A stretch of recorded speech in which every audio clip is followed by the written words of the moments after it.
House of جو ہوتا ہے اس کے اندر پہنچتے ہیں، ہاؤس آف فیڈریشن کے اندر پہنچتے ہیں، اور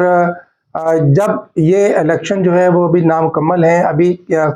صوبہ خیبر پختونخوا سے الیکشن نہیں ہوئے ہیں، وہاں سے سینیٹر منتخب نہیں ہوئے۔ اس کے بارے میں تھوڑی سی تاریخ میں آپ کو حوالہ دیتا چلوں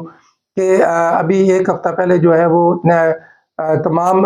پاکستان کے اندر تمام صوبائی اسمبلیوں اور قومی اسمبلی کے اندر جو ہے وہ سینیٹرز منتخب ہوئے، نئے سینیٹرز جو ریٹائر ہو گئے تھے نصف سینیٹرز، ان کی جگہ پہ نئے سینیٹرز منتخب ہوئے ہیں، اور منتخب ہو کے وہ ایوان کا حصہ بنے ہیں۔ لیکن الیکشن کمیشن نے اپنے ایک آرڈر کے ذریعے کے پی کے اندر جو ہے وہ سینٹ کے الیکشن جو ہے وہ ملتوی کر دیے تھے، اور اس کے اندر انہوں نے اس بات کے اوپر پلی لی تھی کہ کیونکہ خیبر پختونخوا کی جو ہاؤس ہے وہ ابھی مکمل نہیں ہے، اور اس کے مکمل نہ ہونے کی وجہ سے یہاں پہ سینٹ کے جو الیکشنز ہیں وہ نہیں کروائے جا سکتے۔ الیکشن کمیشن جو ہے وہ اپنی پوزیشن جو ہے مختلف اوقات میں مختلف پوزیشنز لیتا رہا ہے، اور یہ اس کی جو تمام پوزیشنز ہیں وہ تمام ہی کنٹراڈکٹ پوزیشن رہی ہیں، ایک دوسرے سے متصادم رہی ہیں۔ اس سے پہلے جب پنجاب کے اندر اور جب قومی اسمبلی کے اندر اور دیگر صوبائی اسمبلیوں کے اندر بھی جو الیکشنز ہوئے ہیں، وزیر اعلیٰ کے انتخاب ہوئے ہیں، وزیر اعظم کا انتخاب ہوا ہے، تو تب بھی اسی بات کے اوپر نکتہ اٹھایا گیا تھا کہ یہ ہاؤس نامکمل ہے، یہ انتخابات نہ کروائے جائیں۔ صدر پاکستان کا جب انتخاب ہوا تھا تو تب بھی اس بات پہ نکتہ اٹھایا گیا تھا، زور دیا گیا تھا، شور مچایا گیا تھا، ایوانوں کے اندر شور مچایا گیا تھا،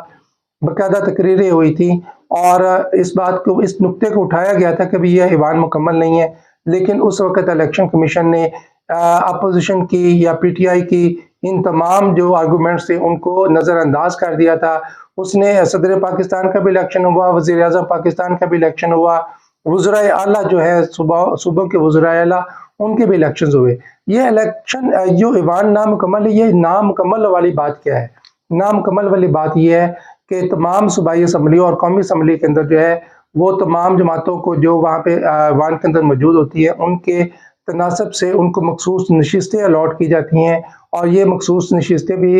انہی ایم این ایز یا ایم پی ایز کے برابر ہوتی ہیں جو الیکشن براہ راست جیت کے عوام کے ووٹوں سے آئے ہوتے ہیں، ان کے برابر ہی ان کی ویلیو ہوتی ہے، ان کا ووٹ ہوتا ہے۔ اور یہ سیٹیں جو ہیں وہ جو دیگر جماعتوں کا جیسے کہ مسلم لیگ نواز یا پاکستان پیپلز پارٹی یا ایم کیو ایم یا دیگر جماعتوں کو جو ان کے تناسب سے حساب سے وہ مخصوص نشستیں دی جانی تھی وہ تو دی گئی، لیکن پاکستان تحریک انصاف جو سنی اتحاد کونسل کے پلیٹ فارم سے ان کے جو ایم این ایز اور ایم پی ایز جو اسمبلیز کے اندر موجود ہے ان کو ان کی مخصوص نشستیں نہیں دی گئی۔ اس کے اندر کچھ ٹیکنیکل ایرر کی وجہ سے ان کو وہ مخصوص نشستیں الاٹ نہیں کی گئی، بلکہ ایک پورے کیس کے فیصلے کے تناظر میں الیکشن کمیشن نے یہ جو مخصوص نشستیں ہیں یہ دیگر پارٹیز کو دینے کا اعلان کر دیا تھا، اور قومی اسمبلی کے اندر اور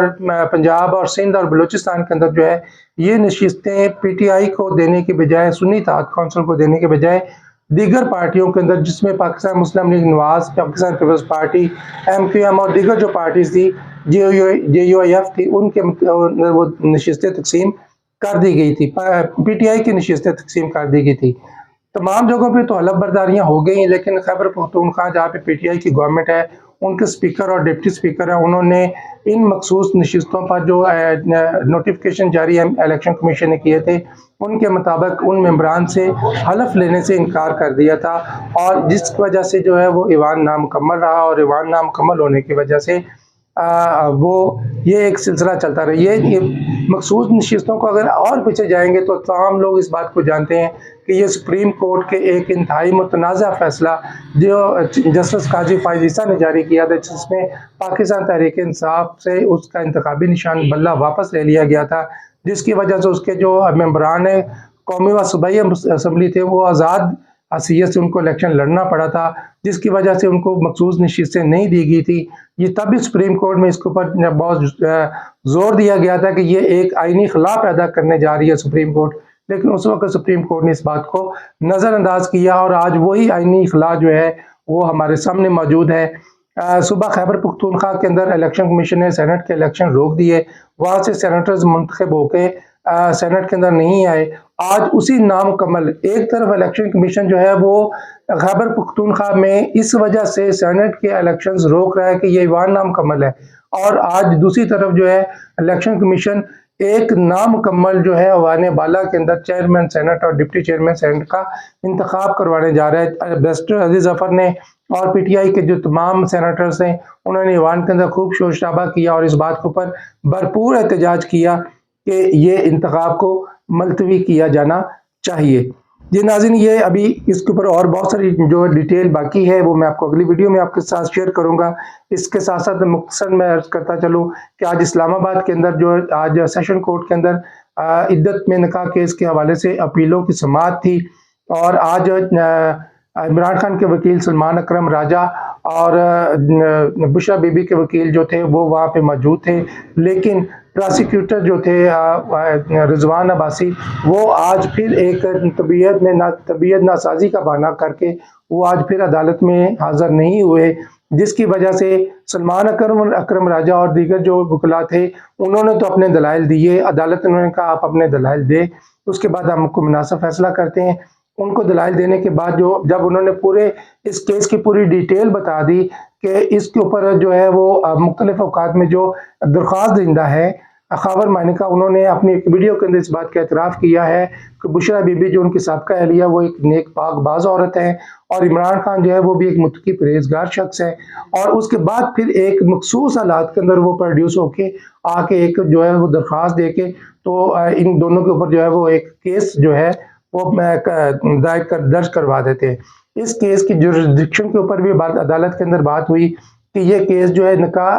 چونکہ اسلام آباد میں نہیں ہوا، یہ نکاح لاہور میں ہوا تھا، اور کرمنل پروسیڈنگ کے مطابق جہاں پہ وقوع ہو وہاں پہ اسی متعلقہ تھانے میں یا اندراج مقدمہ کی طرح ہوتا ہے، اور اس کے ساتھ ساتھ اس کی پروسیڈنگ بھی جو ہے وہ متعلقہ عدالت جو اس تھانے سے متعلقہ عدالت ہوتی ہے وہی کرتی ہے۔ یہ اسلام آباد کا کیس ہی نہیں تھا، اسلام آباد میں رانگ فلی اس کیس کو جو ہے وہ پروسیڈ کیا گیا ہے اور اس کے اندر سزائیں دی گئی ہیں، اور لہٰذا اس کیس کو جو ہے فی الفور جو ہے وہ یہ کیس منسوخی کا کیس بنتا ہے، بریت کا کیس بنتا ہے، لہٰذا فوری طور پہ جو ہے یہ کیس کو اندر عمران خان اور بشرا بی بی کو جو ہے وہ بری قرار دیا جانا چاہیے۔ تو کیس کی پروسیڈنگ کے اندر جب گورنمنٹ کی طرف جو تھے اسٹیٹ پروسیکیوٹر تھے وہ بھی پیش ہوئے، اور انہوں نے بھی اسی بات کے اوپر جو دلائل دیے کہ یہ جو کیس ہے اس کی جو مینٹینیبلٹی ہے وہی پراپر نہیں ہے، یہ کیس یہاں لاہور کا کیس ہے، یہ اسلام آباد کا کیس ہی نہیں ہے، اس کی متعلقہ عدالت میں سنا جانا چاہیے تھا، یہاں پہ نہیں سنا جانا چاہیے تھا۔ تقریباً 3 گھنٹے کے دلائل کے بعد جو ہے وہ جج جو تھے شاہ رخ ارجمند انہوں نے جو ہے یہ اس کیس کی جو ہے وہ اس کو عید کے بعد تک جو ہے اس کو پر تاریخ دے دی ہے، 15 اپریل کی تاریخ دے دی ہے کہ 15 اپریل کو جو ہم دونوں سائڈوں کو بیلنس سننے کے بعد، یعنی کہ پروسیکیوٹر جو تھے رضوان عباسی جو انہوں نے کوئی میڈیکل سرٹیفکیٹ نہیں دیا تھا، انہوں نے کوئی ایسی بات نہیں کی تھی، ان کے جونیئرز نے صرف عدالت میں آ کے یہ بتایا کہ ان کی طبیعت ناساز ہے جس کی وجہ سے وہ عدالت حاضر نہیں ہو سکتے، تو ان کی ایک زبانی جو درخواست تھی اس کو تسلیم کر کے جو سیشن جج تھے انہوں نے اس کیس کے اوپر بجائے فیصلہ دینے کے انہوں نے اس کیس کے اوپر پھر سے ایک تاریخ ڈال دیا، 15 اپریل کو جو ہے وہ اس عید کے بعد اس کیس کی سماعت ہوگی۔ آج سلمان اکرم راجہ جو اس بات کے اوپر انتہائی جذباتی ہوئے، ان کا کہنا تھا کہ یہ تمام کیس جو ہے اس کے تمام جہتوں کے ساتھ کھل کے عدالت کے سامنے ہے، اور یہ خالصتاً بریت کا کیس ہے اور سزا معطلی کا کیس ہے، اگر فوری طور پہ عدالت اس کی سزا معطل کر سکتی ہے تو آج ہم اس بات پہ پر امید ہے کہ عدالت سزا معطل کرے گی، لیکن عدالت نے ایسا نہیں کر رہی ہے، عدالت جو اس کیس کو مزید لیٹ کر رہی ہے، لنگر آن کر رہی ہے، تو یہ مناسب نہیں ہے۔ رضوان عباسی جو ہے وہ جان بوجھ کے اس پروسیڈنگ کا حصہ نہیں بن رہے۔ آپ کو ناظرین یاد ہوگا کہ جب اس کیس کی سماعت تھی، جب اس کی سزا دینے کا مراحل تھا، ٹرائل کا معاملہ تھا، تو اس وقت اس کیس کو لیٹ آورز تک، رات کو 11-12 بجے تک مسلسل، صبح 9 بجے سے لے کے رات 12 بجے تک مسلسل سنا جاتا رہا ہے، اور جج صاحب جو تھے وہ اپنے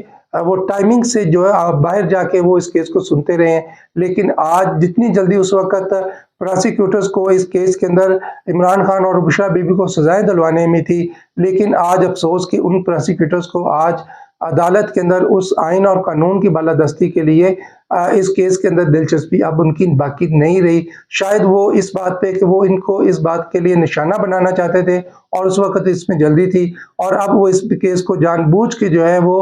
لمبا لے کے جانا چاہتے ہیں تاکہ یہ زیادہ سے زیادہ عرصہ جو ہے وہ جیل میں رہیں. ان کو اذیت دینا مقصد ہے، ان کو تکلیف پہنچانا مقصد ہے، ان کو ایذا پہنچانا مقصد ہے،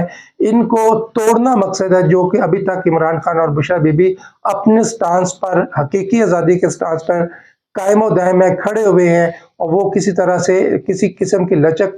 یا کسی قسم کے ٹوٹنے کا جو ہے وہ اندیہ نہیں دے رہے. تب تک ابھی تک جو یہ اس کیس کی پروسیڈنگ کو 15 اپریل تک جو ہے وہ مؤخر کر دیا گیا ہے. اب دیکھتے ہیں کہ 15 اپریل کو جو کورٹ ہے وہ اس کیس کے اوپر اپنا کیا فیصلہ دیتی ہے، اور جو بھی حالات ہوں گے وہ آپ کے سامنے تفصیل کے ساتھ رکھے جائیں گے. تب تک اجازت دیجیے، اللہ حافظ.